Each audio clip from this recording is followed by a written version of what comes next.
নমস্কার বন্ধুরা, আপনারা একবার এই একদম সহজ পদ্ধতিতে কচু শাক আর তার সাথে পটল আলুর তরকারিটা বানিয়ে দেখুন।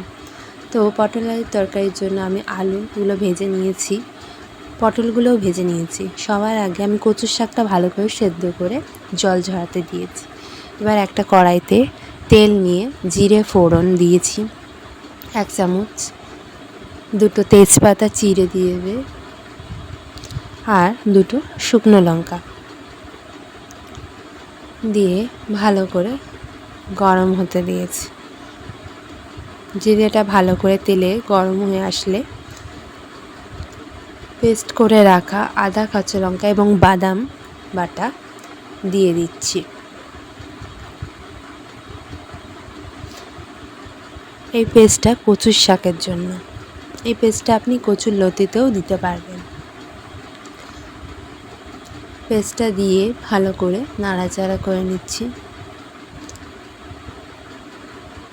যেই কষে যাবে ভালো করে, তখন দেখবে তেল ছাড়তে শুরু করছে। এবার নুন, চেরা কাঁচা লঙ্কা দিয়ে দিলাম কিছু ঝালের জন্য, তাতে কচুর শাকের গন্ধ এবং স্বাদ দুটোই ভালো আসবে।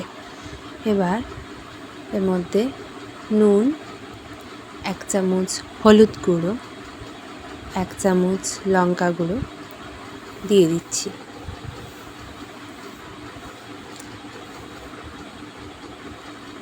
এবার ভালো করে নাড়াচাড়া করে নিয়ে সেদ্ধ করে জল ঝরিয়ে রাখা কচুর শাকটা এই মশলার মধ্যে দিয়ে দেব।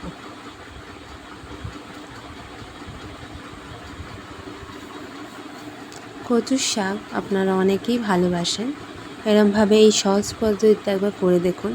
আচ্ছা, আমি কিছু বাদামও দিয়েছি, ছোলা ছিল না যেহেতু, তাই একটু বাদাম দিয়েছি। আপনার বাদাম দিয়ে করে দেখুন, খুব সহজ পদ্ধতি, এটা খুবই সহজ পদ্ধতিতে নিরামিষ উপায়ে কচুর শাক। এবার আমি আরেক দিকে পটল আলুর তরকারির জন্য নিরামিষ উপায়ে তেল কড়াইতে গরম করতে দিয়ে জিরে ফোড়ন দিয়ে দিচ্ছি। এবার আদা কাঁচা লঙ্কার পেস্টটা দিয়ে দেব, দিয়ে ভালো করে নাড়াচাড়া করব। আদা কাঁচা লঙ্কা পেস্টটা তেলের সাথে ভালো মতো কষিয়ে নিয়ে এর মধ্যে আবারও নুন 1 চামচ, নুন আপনার আন্দাজ মতো যতটা পরিমাণে লাগে তরকারি সেটা বুঝে দেবেন। 1 চামচ হলুদ গুঁড়ো, 1 চামচ লঙ্কা গুঁড়ো। আমি যেহেতু লঙ্কায় পেস্টটা একটু বেশি করেছি, তাই লঙ্কা গুঁড়োটা অল্প দিয়েছি, আপনারা আন্দাজ মতো দেবেন। এবার মশলাটাকে কষিয়ে নিয়েছি ভালো করে। মশলা তেলের সাথে কষে গেলে বা আলু পটলগুলো ভেজে রাখা দিয়ে দেব এই মশলার মধ্যে।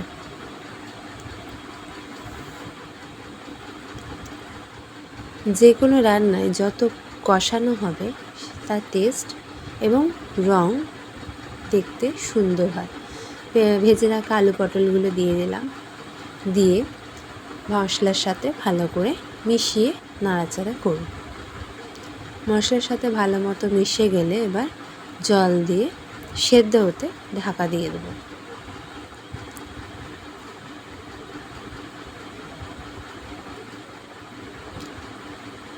জল দেওয়ার পর সেদ্ধ হয়ে এসছে হালকা। এবার আমি জিরে বাটা এবং তার সাথে কচুর শাকেও জিরে বাটাটা দিয়ে দিচ্ছি। আমি দুটো রান্না একসাথে করছি, তাই দুদিকে একভাবে জিরে বাটা এবং কচুর শাকেও জিরে বাটা।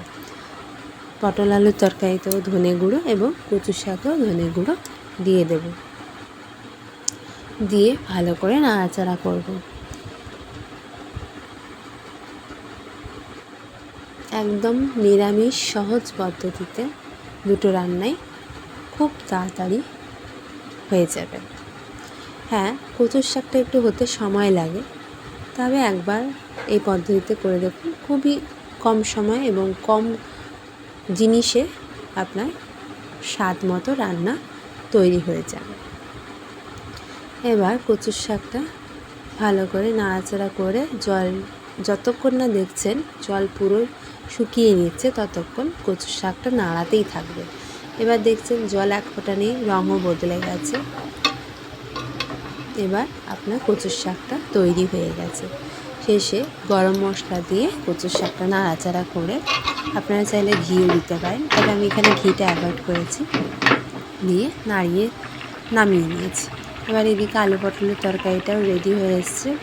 এবার এতেও শেষে হালকা গরম মশলা দিয়ে আমি নামিয়ে নেব। আমার চ্যানেলটাকে যদি, আমার রান্নাগুলোকে যদি ভালো লাগে প্লিজ সাবস্ক্রাইব করুন।